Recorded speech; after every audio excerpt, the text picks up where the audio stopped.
todos. Vamos a dar comienzo a la sesión, aunque todavía nos quede gente por llegar para ir en hora.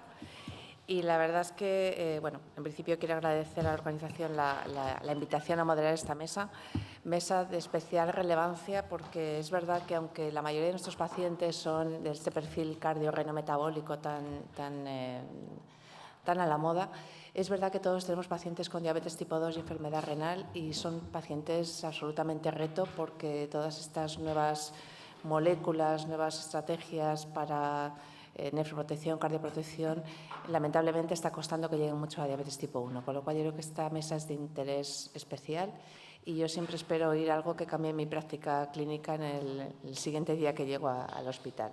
Así que tengo el placer de moderar esta mesa con Javier y espero que sea muy fructífera y muy interesante para todos. Efectivamente. Y nada, sin más dilación, yo voy a presentar al doctor Pedro Alejandro Gil Millán, que es endocrino del Hospital Vall d'Hebron y que además es una figura que yo no conocía y que me lo ha dicho hoy y que está presente en Cataluña, que es endocrino de las clínicas de diálisis en Cataluña. En Cataluña hay un endocrino controlando el tratamiento de la diabetes de los pacientes de diálisis, con lo cual seguro que tiene muchísima experiencia y nada, cuando tú quieras, Pedro.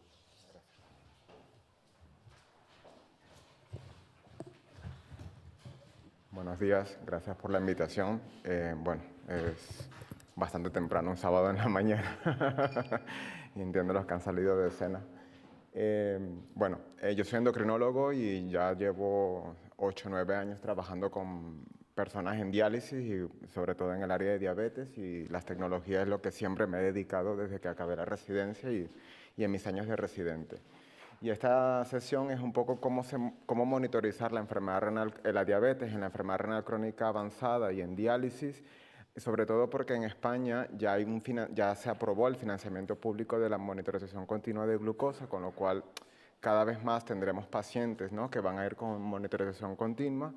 Y bueno, la ficha técnica de estas herramientas, de estos dispositivos, digamos que no avalan el uso en diálisis, pero las guías sí nos dan el respaldo y bueno, y les voy a traer algunos datos que tengo sobre esto.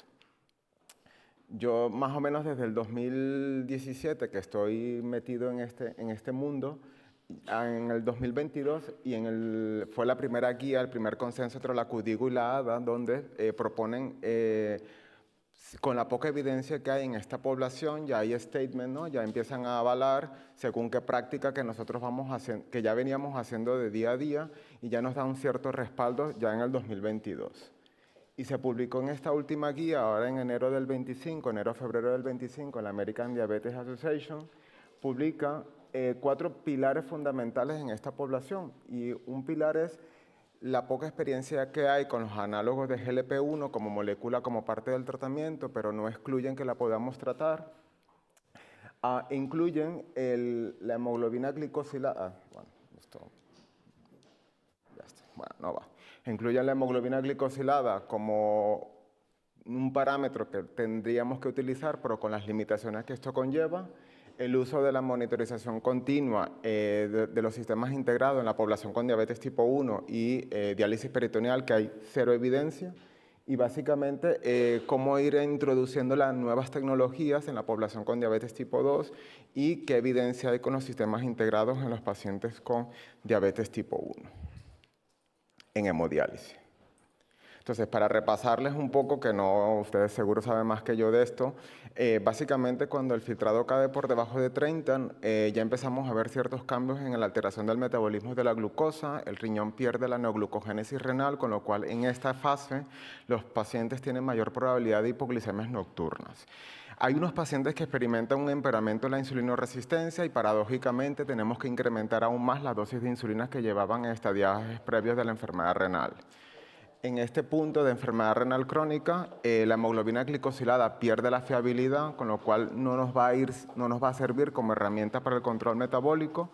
Y bueno, ya las guías nos hablan de iniciar fármacos como los inhibidores del GSLT2 y análogos de GLP-1 por la evidencia que ya ustedes saben. Cuando progresa la enfermedad renal crónica, empieza a haber ese empeoramiento de la urea que contribuye a que haya una menor eliminación de la insulina a nivel hepática. se pierde la neoglucogénesis hepática, con lo cual el paciente va a experimentar más hipoglicemia, sobre todo de carácter nocturna, y podemos tener hasta un 100% de los pacientes, dependiendo de la población y las características, que si ya iban previamente con insulina, se puede retirar o suspender 100% la insulina. Y aquí aparece un concepto que se llama la diabetes burnout, que es una definición que incluye a aquel paciente que se le suspende el tratamiento activo por mantener durante 6 meses o más una hemoglobina glicosilada por debajo de 6,5. ¿Qué pasa en la diálisis? Bueno, en la diálisis ya sabemos que hay un barrido no solo de las toxinas urémicas, sino también de glucosa e insulina durante las 4 horas de diálisis, con una posterior hiperglicemia, intermitente. Pues, y con una hiperglicemia post finalización de la sesión de hemodiálisis. Se ha establecido que según la matriz del dializador y el clearance que tenga la insulina endógena o exógena del paciente, puede haber una mayor o menor caída de la glucosa intradiálisis. Pero bueno, esto es meramente teórico, nunca en la práctica de verdad que no lo he visto. A efectos prácticos, la diálisis mejora la sensibilidad a la insulina en los pacientes. Los pacientes experimentan una caída de la glucosa intradiálisis con un rebote de hiperglicemia al finalizar la sesión de diálisis. Sin embargo, hay una población de pacientes que estamos estudiando que no experimentan una hiperglicemia postdiálisis, sino experimentan una hipoglicemia que puede durar hasta 12-24 horas después de finalizar la sesión de la hemodiálisis. Con la diálisis peritoneal, pues bueno, puede pasar de todo. Básicamente el paciente puede estar muy hiperglicémico si, dependiendo del líquido dialítico que se utilice, si se utiliza codestrina hay menos hiperglicemia. Pero bueno, mi experiencia con estos pacientes son 4 o 5 y realmente he tenido no sé si buena o mala suerte, porque todos han ido bien. Entonces no podría dar mucho en este sentido. ¿Qué pasa con la glicosilada? Vale, en esta población hay un acortamiento de la vida media de la hemoglobina glicosilada casi en la mayoría de los pacientes, y cualquier acortamiento de la vida media del glóbulo rojo va a generar que la hemoglobina glicosilada sea falsamente baja, con lo cual vamos a tener que hemoglobinas muy bajas que no traducen cuál es la media de la glucosa de estos pacientes, ¿no? Por supuesto, las anemias, la transfusión, tratamiento con hierro, pues nos va a falsear la glicosilada. Y glicosiladas falsamente elevadas, pues las mismas toxinas urémicas, la acidosis metabólica y la deficiencia de hierro. Ya teníamos evidencia, esto no es nuevo, ya la ADA desde hace años ya lo va publicando, que la glicosilada tenemos que tener consideración que no la podemos utilizar en población que tenga enfermedad renal, enfermedad hepática, o no podemos ver pacientes que tengan una alta variabilidad glucémica, no nos va a traducir o no nos va a aportar mucha información de cómo ayudar a los pacientes a disminuir esa variabilidad. Entonces, ¿qué hacemos? ¿Pedimos o no pedimos hemoglobina glicosilada? Bueno, a ver qué hay. Entonces, la glicosilada tiene un papel importante porque el U-shape de la glicosilada, es decir, glicos por debajo de 6 o por encima de 8,5, están asociados a mortalidad en esta población. Entonces, ¿qué pasa entre 6,5 y 8? Bueno, lo tengo ahí, sé que se va a morir menos de eventos cardiovasculares, pero no me va a traducir mucho cuál es el verdadero control metabólico de este paciente. En este consenso del 2025, que aglutina todas las guías de los últimos 4 o 5 años, sí nos habla de que en la población en diálisis o con enfermedad renal crónica avanzada no hay evidencia de hemoglobina glicosilada específica ni objetivos de control. Extrapolan lo que las guías dicen de pacientes con altas comorbilidades, por ejemplo, mantener una glicosilada entre 7 y 8% o entre 6 y 9,5% en los británicos, pero esto básicamente viene del U-shape de la glicosilada, no porque hay evidencias de que esto está asociado a un mejor control metabólico. ¿Qué tenemos? Bueno, la monitorización continua versus el autocontrol de glicemia capilar, que es lo que veníamos haciendo hasta ahora. ¿Qué evidencia hay con los sensores? Porque, yo en el panel de diabetes o endocrinos, todo el mundo está muy encima de los sensores a cuestionar la fiabilidad de los sensores, pero siempre cuando buscamos evidencia de la tira reactiva, hay 0 estudios de tiras reactivas en diálisis, o 2 o 3 glucómetros, y normalmente no son los que están financiados por la Seguridad Social. Y por último, ¿qué hay de la fructosamina y la albúmina glicosilada? empiezo por lo último. Las últimas revisiones nos dicen que fructosamina albúmina glicosilada, que durante años hemos dicho de utilizarlas, vienen a traducir lo mismo que la hemoglobina glicosilada. Básicamente nos hablan de mortalidad, pero no nos hablan de un verdadero control metabólico de estos pacientes. Entonces, ¿qué tenemos de los autocontroles? Bueno, yo desde los centros de diálisis, gracias al autocontrol de glicemia capilar, hemos podido demostrar que el paciente insulinizado es un paciente que tiene mayor dintel de caída de la glucosa intradiálisis, con lo cual es el paciente que tiene mayor riesgo de hipoglicemia. Con esto pudimos conseguir que en los centros de diálisis tener una plataforma de descarga del glucómetro 3 veces por semana, una plataforma, una nube que presenta los datos de esta manera, con lo cual yo puedo hacer un seguimiento telemático y ajustar al paciente de manera telemática. Y esto nos ha ayudado a reducir las hipoglicemias en los centros. Esto lo extendimos a 9 clínicas de diálisis y el resultado fue lo mismo, reducción de hipoglicemia. Y esto es todo con glicemia capilar, ¿vale? ¿Qué tenemos ahora? O que vamos viendo que la glicosilada, el autocontrol de glicemia capilar, a la final no es más que un control transversal, es decir, yo no puedo ver cómo está el paciente a lo largo del día. Si el paciente se hace esta determinación porque tiene síntomas de hipoglicemia y solo se hace el autocontrol cuando está hipoglicémico, pues yo creeré que el paciente vive en hipoglicemia, pero a lo mejor me estoy perdiendo todas estas grandes excursiones que pasan a lo largo del día. Y la monitorización continua lo que nos permite es ver lo que pasa dentro de la diálisis y los días que el paciente no se dializa. Nos da una fotografía más completa. Esta es la misma paciente con el autocontrol de glicemia capilar, sus glucosas por la mañana, está perfecta, solo iba con una insulina basal, pero al mismo tiempo con un sensor pues podemos ver la fotografía completa de cómo hay una gran hiperglicemia, sobre todo post-comida y post-cena. Entonces, ¿qué evidencia hay de los sensores en diálisis? Son estudios pequeños, a seguimiento el máximo es de 6 meses, el penúltimo estudio hizo un seguimiento a 6 meses y básicamente lo que nos viene a decir es que los sensores en diálisis van a tener un MAR, una fiabilidad superior a la de la población no en diálisis, pero no quiere decir que no lo podamos utilizar en esta población. El sensor nos está aportando una evidencia que nosotros los diabetólogos, los endocrinos, pues no teníamos. Ya sabemos de la hipoglicemia intradiálisis, sabemos que puede haber cambios metabólicos días de diálisis y no diálisis gracias a la monitorización continua de glucosa. Nos ha permitido que con la monitorización continua podemos hacer una reducción segura de la insulina basal los días de la diálisis y esto está asociado a menor hipoglicemia los días de diálisis y sobre todo la hipoglicemia sintomática en los pacientes que vayan con terapia bolo basal. Esta es una paciente del centro de diálisis que empezamos un estudio en las clínicas y nada más ponerle el sensor, la señora me comentaba de su hiperglicemia post-diálisis y sin yo hacer mucha intervención, a los 15 días la señora se había decidido a administrar un bolus de insulina rápida al finalizar la sesión. Es decir, es una herramienta ya educativa para el propio paciente, ¿no? Sin que tú le des mucha indicación, la paciente va monitorizando, cada 4 minutos le salta una lectura y la señora hizo un abordaje ella misma, bueno, un poco seguro, pero bueno, le expliqué cómo hacerlo y no hicimos una hipoglicemia. Pero bueno, es un plus que el paciente ya va viendo en su día a día. Y otra cosa que nos da la monitorización continua en esta población es que esta diabetes bornao, que una vez que el paciente llega a esta situación de retirarle la insulina, nosotros los diabetólogos prácticamente lo enviamos de alta al médico de primaria y perdemos a ese paciente.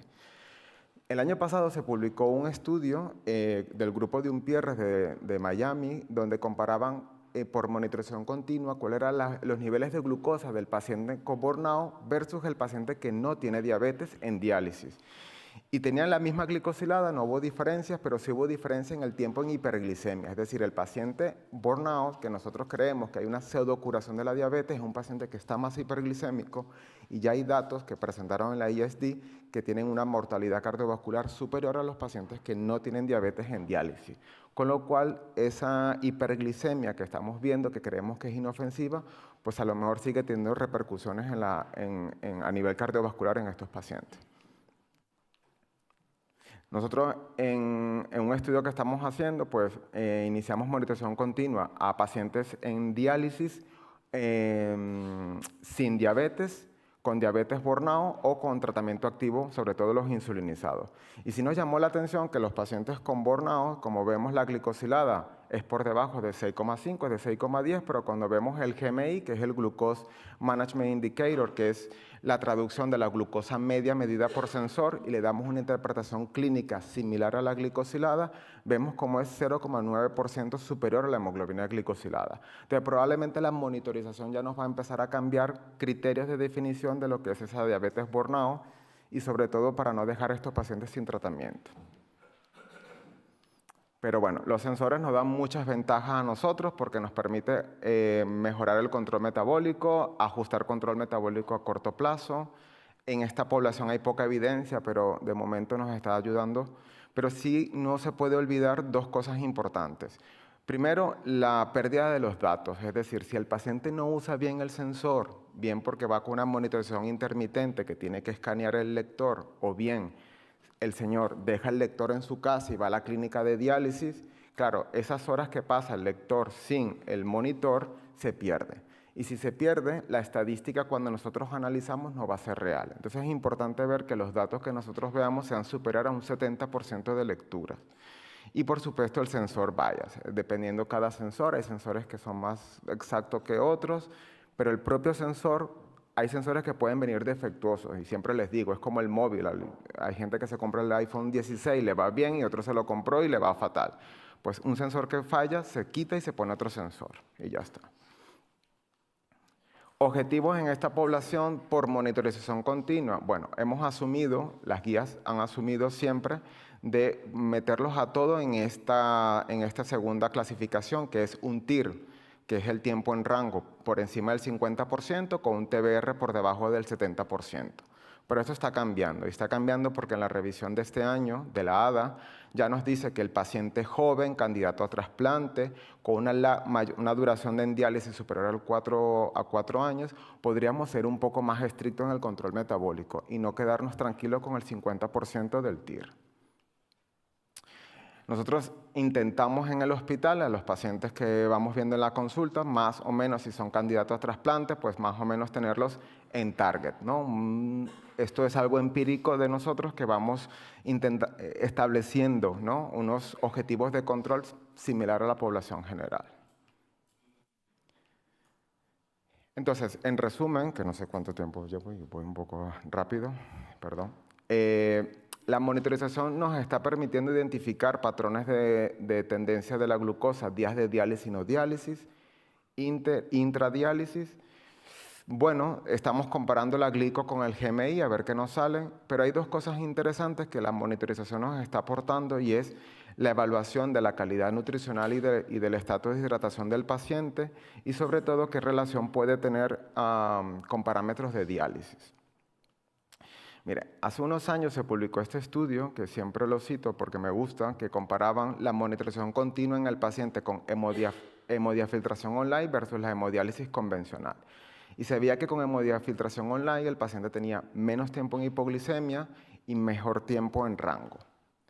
Y bueno, esto fue en el 2015, fue un estudio ya bastante antiguo, pero ya nos relacionaba la monitorización con el tipo de hemodiálisis. Nosotros este año presentamos en la ATTD, que es el Congreso de Tecnologías de la Diabetes, bueno, cuál podría ser el uso de la monitorización continua más allá del patrón de diabetes, ¿no? Separamos a los pacientes por burnout y por diabetes con tratamiento insulínico, y vemos que el insulínico sí tiene un mayor estrés los días que no se dializa, es decir, reduce su tiempo en normoglicemia. Y sí pudimos ver que a mayor QB, estos pacientes experimentaban mayor tiempo en hipoglicemia, sobre todo el día de la diálisis. Y era una cosa llamativa. Y también nos pareció interesante que el paciente que va, el diabetes burnout, tiene una estabilidad de la glucosa nocturna similar a la población que no tiene diabetes. Sin embargo, el paciente que va en tratamiento insulínico hace una mayor hiperglicemia a los días de la diálisis. Bueno, esto hay que seguir explorando y más o menos por qué pasa esto. Esto lo presentamos en la SED, que es la Sociedad Española de Diabetes, este año, que era la relación del agua corporal extracelular con el agua corporal intracelular. Separamos a los pacientes según la ratio de normohidratado o hiperhidratado y vimos que los hiperhidratados tenían peor control metabólico, eran pacientes con mayor tiempo en hiperglicemia. Vimos correlaciones, que aquí no se ve bien, pero vimos correlaciones del estado de hidratación con el tiempo en rango, con el GMI, con la variabilidad. A mayor hidratación, los pacientes son más variables. A mayor hidratación, el paciente tiene un menor tiempo en rango. Y cuando hicimos el multivariante, la única variable que nos salía estadísticamente relevante era la ratio para determinar la hiperglicemia nocturna. Es decir, un paciente hiperhidratado, sobre todo subclínico, tiene un peor control metabólico que un paciente normohidratado. Entonces, ya para ir acabando, en cuanto a los tratamientos en esta población, simplemente comentar que en esta misma revisión, ya en Estados Unidos hay un incremento de la prescripción de los análogos de GLP-1 en la población en diálisis, pero la insulina sigue siendo el tratamiento número 1 en esta población. En cuanto a semaglutida y tirzepatide, no hay que hacer ajustes en esta población, pero tenemos que ir cuidados sobre todo con los síntomas digestivos que puedan tener. No hay que hacer ajustes con la pioglitazona, cada vez hay más estudios que apoyan el uso de pioglitazona en diálisis. En cuanto a los dos fármacos nuevos, la ADA sí nos dicen que si el paciente es candidato a trasplante, ir con un análogo de GLP-1 siempre y cuando no haya riesgo de desnutrición. Y como ustedes saben, el inhibidor del GSLT2 es más por el beneficio cardiorrenal. Estos son pacientes de la consulta, un paciente que estaba en diálisis, empezamos semaglutide, ¿no? 1 miligramo semanal. No pierden peso estos pacientes ni con sema ni con tirzepatide, que es curioso, pero mejoran mucho el tiempo en rango. El control metabólico se mejora muchísimo. Y este es otro paciente con tirzepatide, que más o menos iba con 100 unidades día y a los 15 días pudimos reducir 20 unidades, pero en peso más o menos se mantienen igual. Y ya lo último, las dosis. Bueno, esto es teoría, la reducción de las dosis de insulina a medida que cae filtrado. Esto es teórico, no pasa. Lo que sí está establecido es que el bolo basal es la pauta que debemos establecer en esta población por la flexibilidad y que está asociada a menos hipoglicemia. El tratamiento con insulina premezclada es una opción buena, sobre todo en monodosis matutina sin dosis nocturna. Y el closed loop, que es los sistemas automáticos de asa cerrada, no hay evidencias tanto en tipo 1 como en tipo 2, pero las guías nos dicen de ir prescribiendo. Tengo un par de pacientes, pero con sistemas antiguos, porque ya son pacientes que ya se trasplantaron, de hecho. Lo que sí me pareció interesante es que ya empieza a haber evidencia en la diabetes tipo 2. Y esto cuando lo comenté, todo el mundo se alarmó, pero bueno, la monitorización continua pensábamos que solo era para el diabetes tipo 1 y ahora está para diabetes tipo 2. Yo creo que es cuestión de un par de años que los closed loops se aprueban en diabetes tipo 2. Y me pareció interesante es que esta asa cerrada, que es nueva, que es la que tenemos para gestación, estaba asociada a una mejoría de la hiperglicemia nocturna y de la hiperglicemia postdiálisis. Y ya acabando es el paciente con diabetes tipo 1, porque en la SED me llamó mucho la atención de que compañeros de otras comunidades autónomas tenían muchos pacientes en diálisis con diabetes tipo 1 y yo de 9 centros de diálisis llevo muy pocos. Este es un paciente que entró en diálisis en agosto del año pasado, es un paciente que tenía hipoglicemias inadvertidas, es un chico que no quería estar hipoglicémico, lo tuvimos que pasar transitoriamente a la hiperglicemia, en ese momento hizo una hemorragia vítrea, ciego de un ojo, pero era un paciente que era candidato a un trasplante renopancreático. Bueno, esto es la hiperglicemia postdiálisis. Y se trasplantó ahora en marzo y este es el uso de la monitorización. También podemos ver, ¿no?, cómo están después del trasplante renopancreático sin insulina prácticamente curados. Y ya los últimos mensajes, la glicosilada no la debemos pedir de manera aislada en los pacientes con diabetes, sobre todo con insulina, pero tenemos que seguir pidiendo la glicosilada, no como herramienta aislada, sino en un total. Los sensores tienen su validez, tienen su papel, hay que ir con cuidado, explicarle al paciente que cualquier discrepancia con síntomas, hacer siempre glicemia capilar. Los sensores nos están dando información más allá de la glucosa, nos hablan de estado de hidratación, de estado nutricional, de calidad de diálisis. Los análogos de GLP-1 libres se pueden ir, pero siempre es importante, y si hay una dietista detrás, hacer una composición corporal. Y los closed loop, yo creo que en el futuro espero tener más datos y presentarle mi experiencia con esto. Gracias.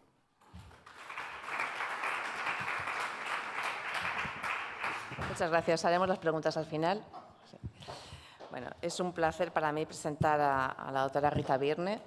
La doctora Virne trabaja en Portugal, en Lisboa, en el Hospital de Santa Cruz. Es una investigadora clínica con una trayectoria muy importante en enfermedad renal y en enfermedad renal diabética.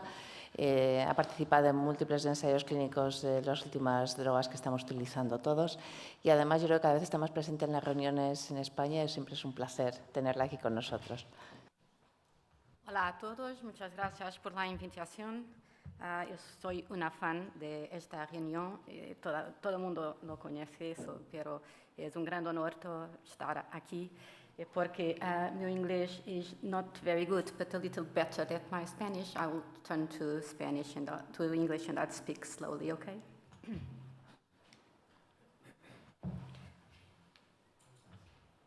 So these are my disclosures. And when we talk about type 1 diabetes, its history is closely linked to diabetic nephropathy. Most of you have heard about this ancient papyrus, which was found between the legs of a mummy, and it talked about a polyuric state, presumably diabetes. The sweetness of urine was really noted by the ancient Hindu physicians, but then it was re-emerged as a condition described with the terms without retention of urine and without delay. The first clinical description of diabetes was an affliction that it's not very frequent, being a melting down of the flesh and limbs into the urine. Life is short, disgustful, and painful, and the kidneys and bladder never stop making water. We still see this, unfortunately, it's among of our type 1 diabetes patients. Until very late, it was considered a disease specific of the kidneys, and it was only in the 17th century that it was proposed that the disease is an affliction of the blood, and the sweetness appears first in the blood and after that in the urine. It was with the discovery of insulin that diabetic patients could live long enough to develop chronic complications. And just 3 years after the discovery of insulin, the first World Diabetes Association was created, APDP, Associação Protetora dos Diabéticos de Portugal, in which I am probably working as a nephrologist in the past 18 years. I and with my good friend Patricia Branco, which is also the head of the Department of Nephrology of my hospital. So in the next decades, diabetic nephropathy became thought as a disease of younger diabetics. As a cohort of young diabetes past 15 years or more of disease, more than 50% developed nephropathy. So started as a disease of the kidneys and to a cause of kidney disease. And where are we now? In fact, this country, Spain, has one of the highest remaining life expectancy of children diagnosed right now with type 1 diabetes. And we know that diabetic kidney disease increases with the duration of diabetes. So prepare yourselves. Unfortunately, in the last 2 decades, it seems that it was stalled in the progression of diabetic nephropathy. It was improving since the 80s, but in the last 2 decades, no longer improved in progression of kidney failure in type 1 diabetic patients. So there's an urgent need for new therapeutic approaches in this population. In type 1 diabetes, age-adjusted CKD is more common than in type 2 diabetes because the onset is earlier, so they have longer diabetes, of course. And the CKD burden is at least as heavy as type 2 diabetes, with higher rates of heart failure, myocardial infarction, and death in the middle older ages. Really, a minority of type 1 diabetes experience fast decline of GFR. They are called the fast progressors. And some of it is explained by glycemic burden, lousy blood pressure control, albuminuria is an important marker in here, but it doesn't explain it all. This paper for David Cherney showed us that in those who develop kidney disease, those with type 1 with longer duration of disease who developed kidney disease, the intrarenal RAS, renal angiotensin system, is exaggerated, which unexpectedly predominates at efferent arteriole, stimulating vasoconstriction. And we remember the red cohort, where SGLT2 inhibitor treatment resulted in an increase in GFR without significant changes into renal blood flow, suggesting a lack of effect on preglomerular factors. So these medicines in hypofiltration states are different when we use it in non-hypofiltration states or long-standing disease states. The phenotypes are different. Just published this, showing a strong association between complement proteins and progression of diabetic kidney disease. That's one of the possible explanations.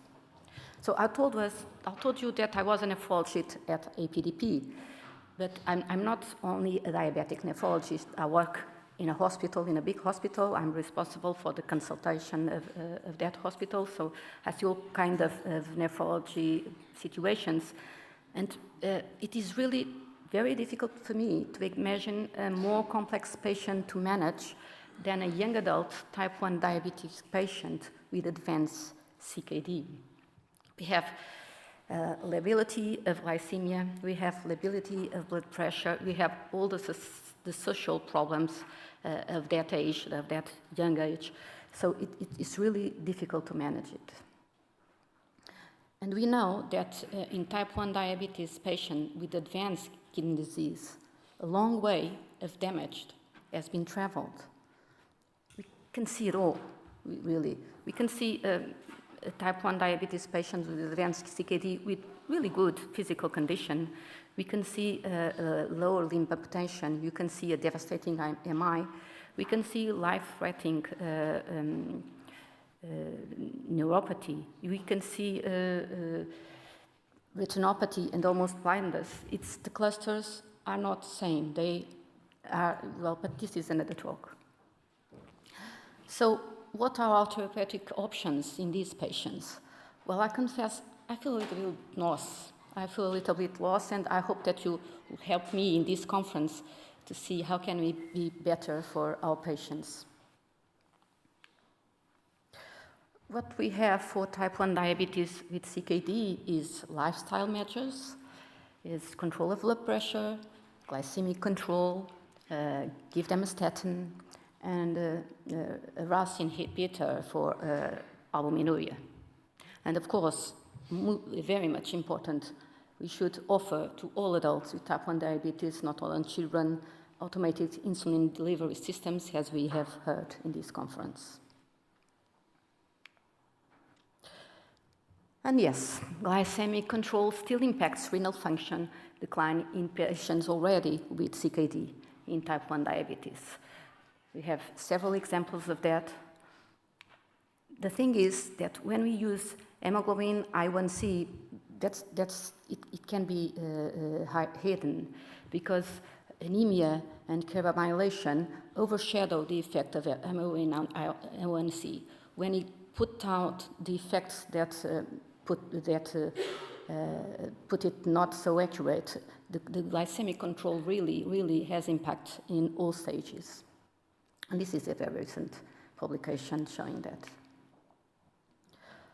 Well, for type 2 diabetes, therapeutic agents have been emerged for nephroprotection, and we are trying to see how to mix them all together. And thank you, Dr. Ruiz, for this nice slide, and Dr. Navarro. But in type 1 diabetes, we are really trying to put things together now. It's very easy to stay still and say, oh, sorry, nothing to do, not approved, no evidence. So we can't stay like that when we see a really advanced kidney disease, type 1 diabetes at our presence. So I'll bring you not a very nice case. It's not a success case. It's just a really difficult case. She was 29 years old at that time. She's a psychologist and she has a firm. She has a psychotherapy business owner. She had type 1 diabetes since 9 years old. She had micro complications, a really, really difficult neuropathy with neuropathic pain, gastroparesis, postural hypotension, nocturnal hypersweating. And she had a nephropathy diagnosed 2 years before, intermittent albuminuria in the last years previous with lousy glycemic control. And when I see her, she's in a wheelchair. She's this young adult. She's in a wheelchair, looking very pale. She has edema. And one thing that I've seen these patients, edema localized at the abdominal part, not so much at the limbs, but at the abdominal part, like we see in liver failure. And she has a little high blood pressure, and because she has constant vomiting and abdominal pain, she brings a CT scan with edema of the intestine, gastric distension, small amount of fluid, and small bilateral pleural effusion. She has a nephrotic proteinuria. And this is her medication, so lots of medication for neuropathy, and she is on Ramipril 5 milligrams once daily. And this is her renal function evolution. We see lots of examples like this, not in type 2 diabetes. Our type 2 diabetic patients, we see a decrease, a smooth decrease or stabilization of GFR thanks to the new molecules, it's true. But in these rapid progressors, type 1 diabetes, we see this. And, well, she was really congestive, so started IV diuretics, then changed to oral diabetes. When she was not congestive, she didn't tolerate Ramipril anymore because of the labial hypotension. Time she got up, she vomited. So we reduced Ramipril, stopped diuretics. We tried DAPA. And dapagliflozin was really useful because glycemic liability improved, of course, with the according of the endocrinologist. I have to convince her to try this. And she began to tolerate her upright position more often. But her proteinuria was still very, very high. And so I had it spiral in a low dose at the first time, and then increased to 25 milligrams again. She clinically improved with those medications. And finally, we could convince the endocrinologist to give her a hybrid closed-loop insulin system on October 2023. Then in the beginning of 24, I changed Spiro to finerenone, and her albuminuria improved. The renal function was the same, but continued to deteriorate. And this is 1 month ago. She's now 32 years old. Only occasional orthostatic hypotension. Her firm is growing. She does all her consultations. So her blood pressure is more stable. And the glycemic control is improving. She still has nephrotic proteinuria, and kidney disease is progressing. She has 22 eGFR. And so I put her on the list for kidney pancreas transplantation. I couldn't give her an RAS inhibitor because she doesn't tolerate it at all. So we put all our efforts in these type 1 diabetes patients to take them out of dialysis, because we all know what that means for this population in particular. But okay, this is another talk. So what we see in diabetic nephropathy is that trajectories of GFR decline are not linear, and the levels of albuminuria are changing. Even even in the higher range, they are really changing. And the inflection point of the exponential range in albuminuria is between 1 and 2 grams, and that's what we see in other pathologies as well, okay? So we really have to be careful when we interpret GFR slope as a surrogate marker in clinical trials in diabetic kidney disease, especially in advanced kidney disease.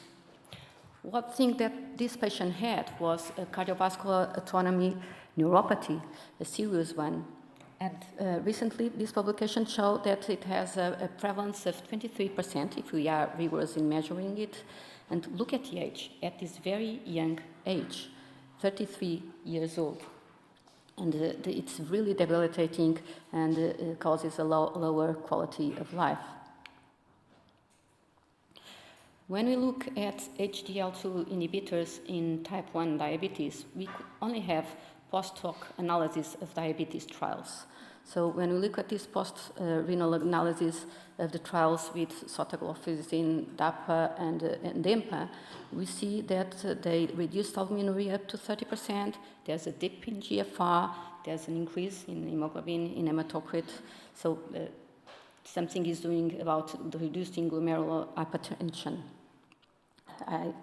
EMPA, it was not very significant, only with a very high dose, and 5 milligrams dose, which is the one for type 1 diabetes, it was not significant at all in these patients, sotagliflozin, so to be the more stronger one in this area.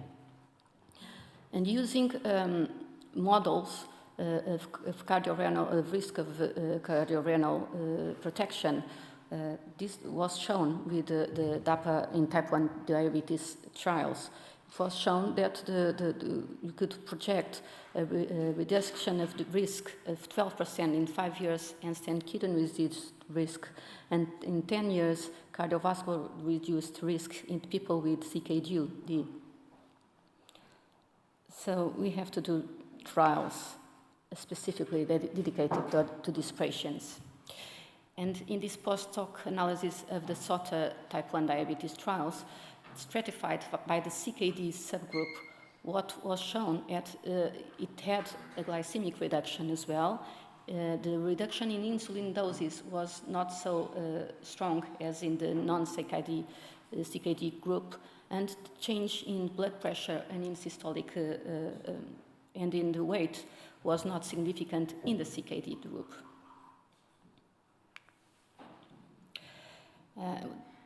About diabetic ketoacidosis, there was 4% increase of diabetic ketoacidosis in both groups, CKD and no-CKD groups, a decrease in incidence of severe hypoglycemia, and really volume depletion was not an issue in this study.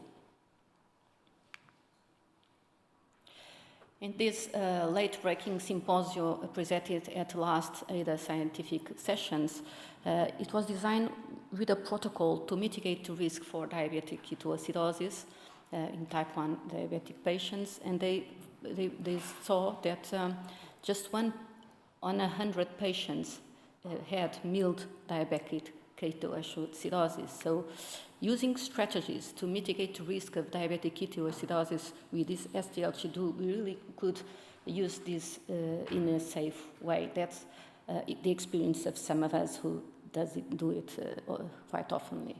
So patient education, preventing measures, ketone monitoring, and so on. This ROTATE trial showed us that the response to the various renal deaths is individualized. So it still is remembering us that treatment should be personalized for each patient. But is it safe in type 1 diabetes with advanced CKD? Well, we really don't know. We don't have the evidence. One thing is for sure. One thing that we should all do is the path for all type 1 diabetes with advanced kidney disease goes through the use of this that was been talking today and yesterday. This will change. This is changing the natural history of type 1 diabetes patients. We don't want much of those patients in our consultations. And this is, Gorgis is national leader of this. Unfortunately, we don't have type 1 diabetes in this study, but this will show the effects in advanced CKD patients. It will be very interesting to see. And we have very pathways of lesion in diabetic kidney disease with very target therapeutics emerging. But unfortunately, for type 1 diabetes, they are excluded of almost all those trials. The only trial of all those recent that included type 1 diabetes is another one with Gorgis as a national leader, this with the soluble guanylyl cyclase inhibitor, activator, Avensiquat, and it showed that in the higher dose, a reduction of albuminuria, and the adverse events were the ones that we would expect it with the vasodilation of the drug. But there is hope because we do have ongoing studies with novel kidney protective therapies in type 1 diabetes. We are participating in some of them with great enthusiasm. We have sugar salt, which is the first is the renal study with SGLT2 inhibitor. We have a remodel that was mentioned yesterday with GLP-1 agonist. We have FINE-1 with finerenone, very much awaited. Finally, we have Alpine, in which we are participating as well, with another guanylyl cyclase activator, and with type 1 diabetes as well, a renal trial as well. And we have a cousin of the Zenith trial, remember, zibotentan with DAPA. We have now ambrisentan with SOTA and in type 1 diabetes. So finally, this talk will be much more interesting in the next time that I hope you will invite me to talk about this again. Thank you so much. Gracias.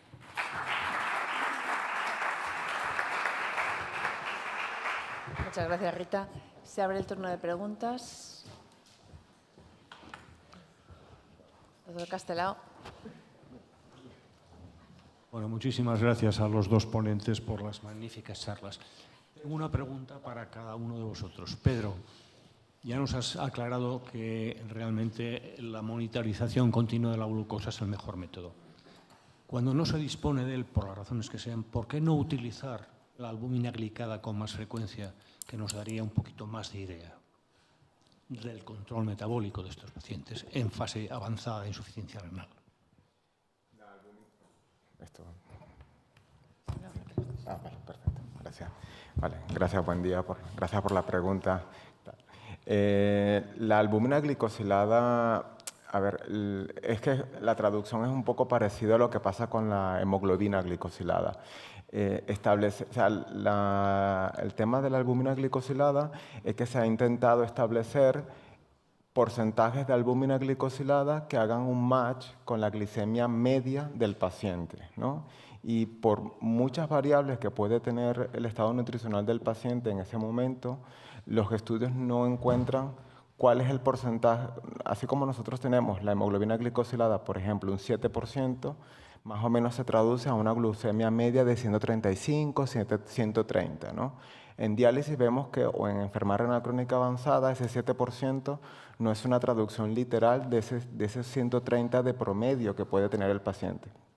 Con la albúmina glicosilada y la fructosamina está pasando exactamente lo mismo. Por eso la ADA en este año ha decidido que básicamente la podemos utilizar para estudios, la podemos utilizar para mortalidad, pero para establecer control metabólico probablemente no nos ayuda mucho. Muchas gracias. Rita, muchísimas gracias por estar aquí y por atender siempre nuestra invitación. Es un placer oírte y verte.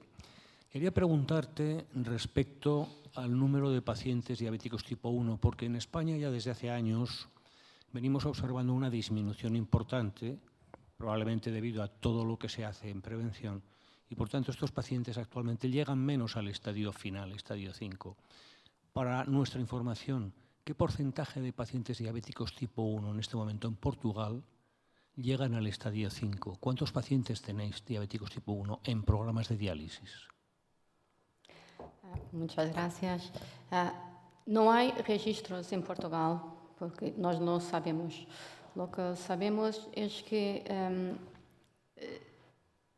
estão diminuindo, é verdade, estão diminuindo com toda a utilização destas novas tecnologias, de melhor controle, pero temos um problema em Portugal que está avançando agora, que os cuidados de saúde primária estavam muito malos e agora se estão reerguendo e, portanto, temos muitos diabéticos tipo 1 que não haviam tendo os melhores cuidados no início por a falta de acesso.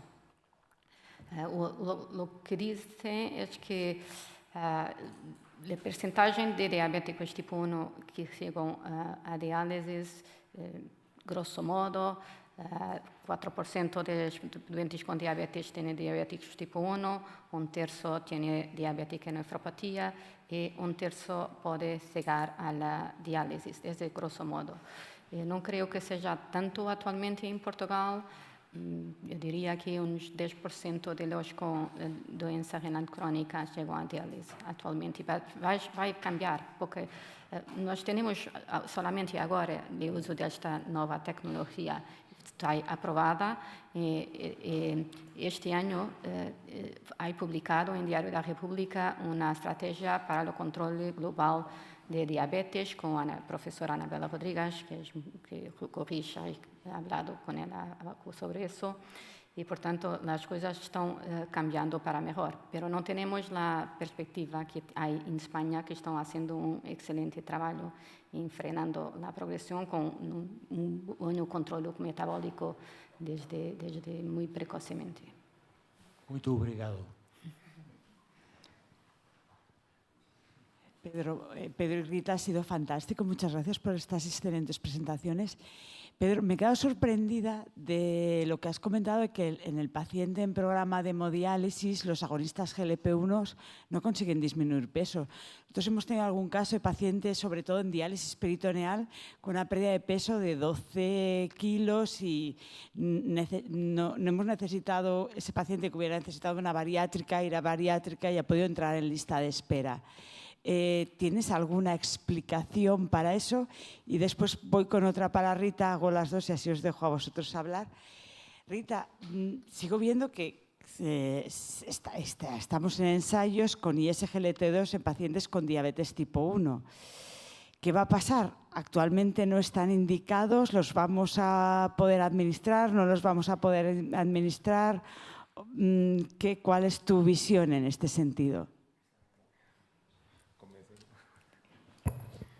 Vale, buenos días. Gracias por la pregunta, porque con las compañeras de obesidad, que es la doctora Ciudín del hospital, que lleva toda la parte de obesidad y lleva ahora como 15 ensayos clínicos de obesidad, es verdad que el paciente en diálisis peritoneal responde, pero lo que nos estamos encontrando es que el de hemodiálisis no responde.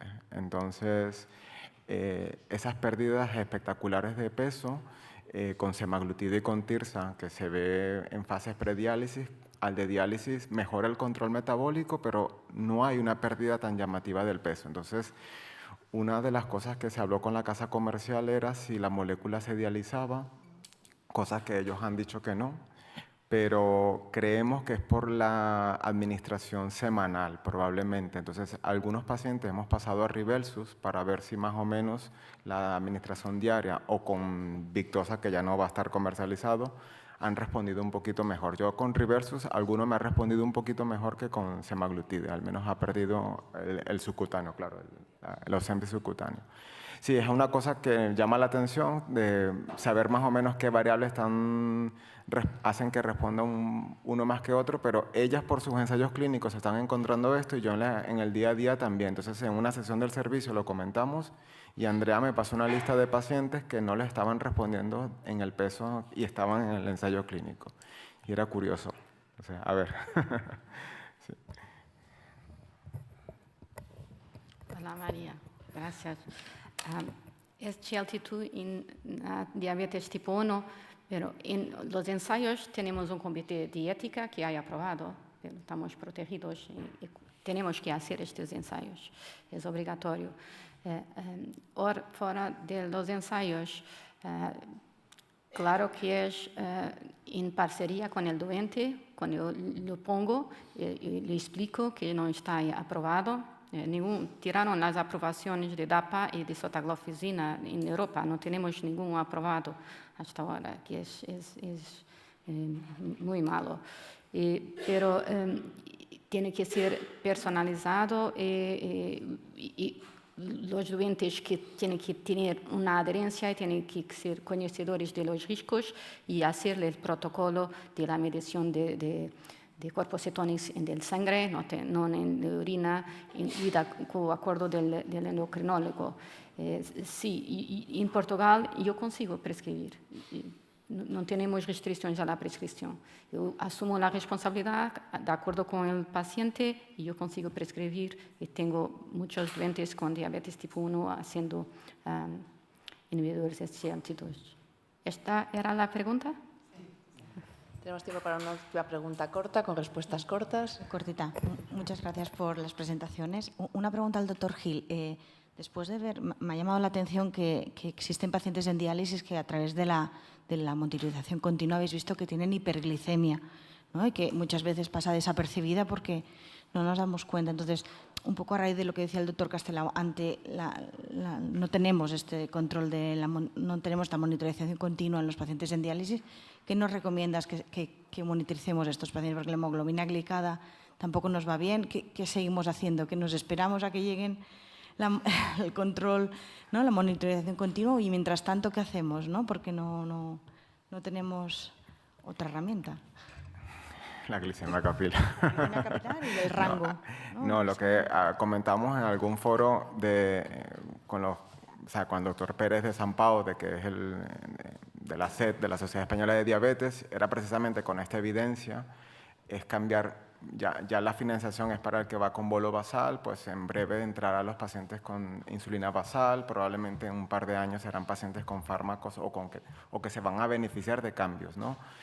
Yo en las clínicas de diálisis, una cosa que hay en el ICS, que creo que no hay en otros hospitales en Cataluña, es la figura del sensor diagnóstico. Entonces, cuando hay pacientes que tienes la sospecha de que hay una alta variabilidad glucémica y tienen una alteración de una hemoglobinopatía, una enfermedad hepática o renal, que no puedes confiar en la glico, pero es que yo pongo el sensor diagnóstico 15 días y evalúas luego la monitorización en ese periodo de tiempo. Esto es una alternativa, ¿no? Es decir, ves la monitorización en un periodo corto de tiempo, ves si hay una hiperglicemia muy llamativa, ajustas y si no se puede financiar, pues pasará a autocontrol de glicemia capilar, ¿vale? Pero creo que la monitorización intermitente es una herramienta diagnóstica probablemente una respuesta a la glicosilada. Estamos fuera de tiempo, pero como no. Muy rápido. La pregunta era la que ha dicho la compañera sobre el SGLT2, pero ya has comentado que hay otras opciones, Rita, sobre activadores de guanilato ciclasa en tipo 1 que no van a dar excesivos problemas, incluso inhibidores de endotelina.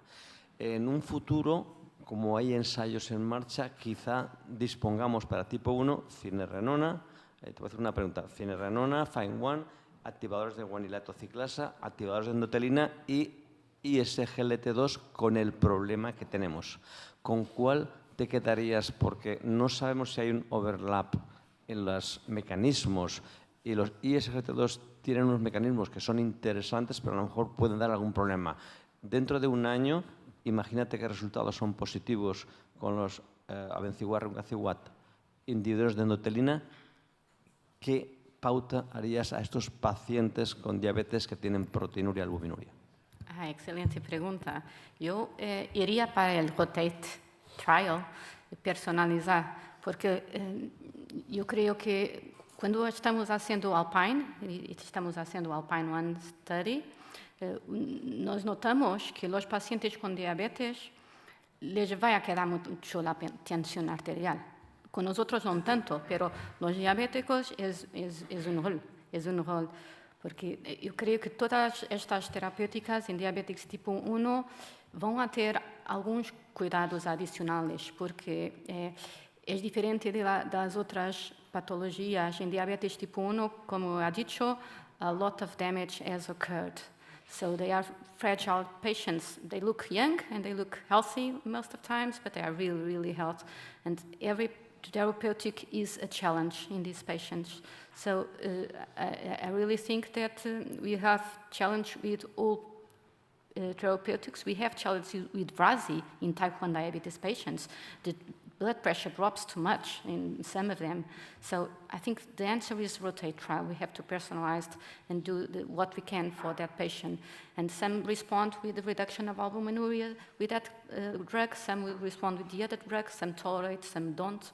And we'll continue to do our magic, which is beautiful, not algorithm, magic, with the patient, not to the patient. And I think the future is that. Next year, you will be invited again. Muy bien, pues si ahora cerramos aquí la mesa, muchas gracias.